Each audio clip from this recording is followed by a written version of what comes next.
Pertempuran Medan Area merupakan pertempuran yang terjadi setelah kemerdekaan Indonesia. Pertempuran ini ditandai dengan batas-batas berupa prasasti atau tetengger yang dibuat Belanda sebagai pembatas antara wilayah Indonesia dan Belanda. Halo guys, welcome back to my vlog. Jadi kali ini Jeremy dan teman-teman lagi bersih-bersih nih guys di daerah Jalan Gatot Subroto di depan PRSI. Nah, ada apa ini ya? Prasasti.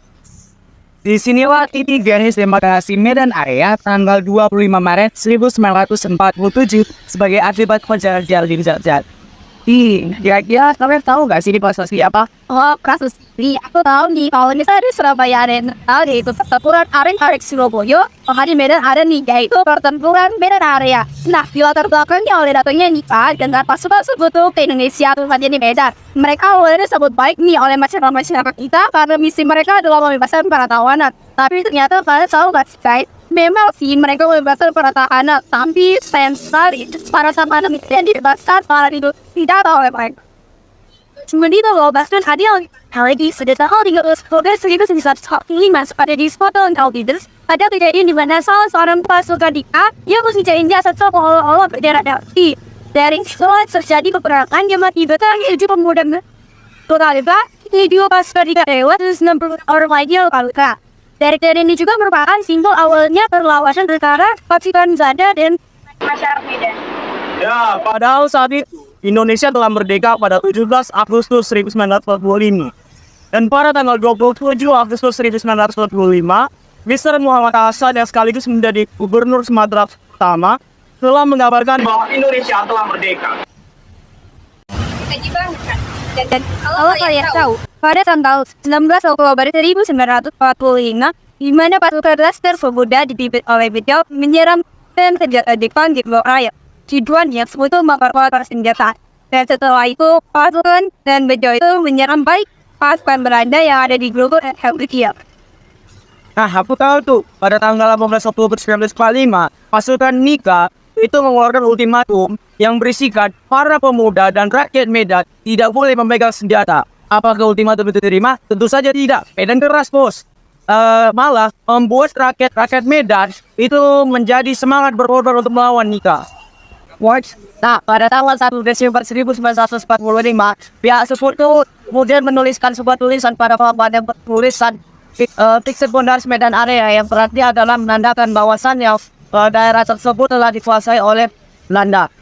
Nah, sekarang ini kemenang amat tersebut dengan nama papan Tetengger. Tetengger itu maksudnya apa sih? Nah, kalau nggak salah sih pendapatnya ya, papan Tetengger itu adalah pilihan yang beritahukan kepada orang batas wilayah yang telah dikuasai Belanda dan juga tempat penyimpanan para berbagai senjata bagi para penjual kendal. Oh, itu nikah sama sekutu sejebak. Jadi perwira di pastinya ada perlawanan.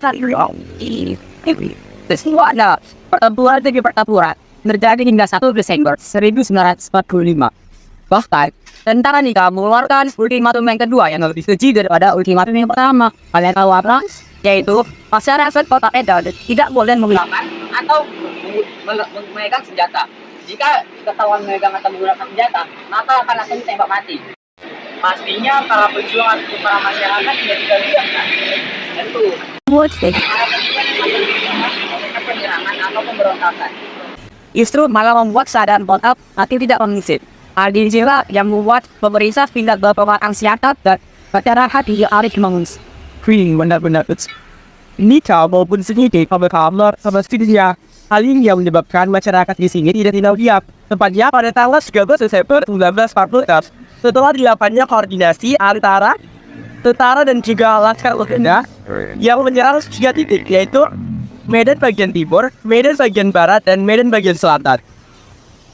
Medan bagian timur, Medan bagian barat, Medan bagian selatan. Yang utaranya itu mana? Ya, jadi kalau utara ini sudah dilakukan penyerangan pada malam hari pada tanggal 23 Oktober 1946. Dari situ Indonesia mendapatkan keuntungan dengan banyaknya korban berjatuhan dari pihak Belanda atau sekutu. Alhamdulillah. Jadi, we're in the back. Tentunya tidak segampang itu sih. Pihak tersebut pasti akan membantu menyelesaikan konflik antara Indonesia dengan Belanda dengan melakukan berbagai perundingan. Ya, meskipun perundingannya tidak selalu berjalan dengan lancar sih. Oh, perundingannya gitu ya. Perundingan pertama kali Indo-Belanda yang mengalami kegagalan. Kalau nggak salah namanya perjanjian Linggarjati deh. Nah, dalam perjanjian ini Belanda hanya mengakui Jawa, Madura dan Sumatera sebagai bagian dari kedaulatan Indonesia. Dua ya, perjanjian Paris. Hal ini disebabkan karena Belanda telah menghajar perjanjian dan Baik kalau posisi senjata tersebut di medan perang ini juga untuk menunjukkan garis demarkasi atau garis pemisah antara Belanda dengan Indonesia. Dan dalam perundingan terakhir ini tepatnya pada tanggal 10 Oktober 1947 disepakatilah garis demokrasi oleh pihak Belanda yang sebelumnya tidak disetujui oleh masyarakat Indonesia. Nah, dan kemudian 4 hari berikutnya pada tanggal 14 Oktober 1947 dibangunlah patok-patok di garis demokrasi tersebut. Kalau kita ini dari bertingkaran. Tidak yang sejarah. 8,5 km di bagian timur dan 8,5 km di bagian barat. Yang berada pada jalan koridor Medan Melawan. For your information nih guys, bahwa pada tanggal 25 Maret 1947 ditandatangani perjanjian Linggarjati. Jadi sebenarnya Belanda ini diseriusi nggak sih? Ya, jadi Belanda itu sebenarnya nggak pergi dari Indonesia walaupun telah ditandatangani perjanjian Linggarjati, terutama di daerah Medan dan sekitarnya. Bagaimana ingin mengusir Belanda melakukan agresi militer sebanyak 2 kali dan melakukan pelanggaran-pelanggaran terhadap perjanjian-perjanjian yang ada. Udah, lanjut terus bersuara. Oke guys, sekian dulu vlog dari aku dan sampai jumpa di vlog aku selanjutnya ya. Bye-bye. Prasasti Medan Area, prasasti yang telah dilupakan, prasasti yang seharusnya tidak dilupakan, bahkan dibiarkan terbengkalai. Prasasti sebagai pengingat perjuangan para pejuang kita terdahulu. Janganlah melupakan sejarah. Indonesia merdeka, merdeka, merdeka.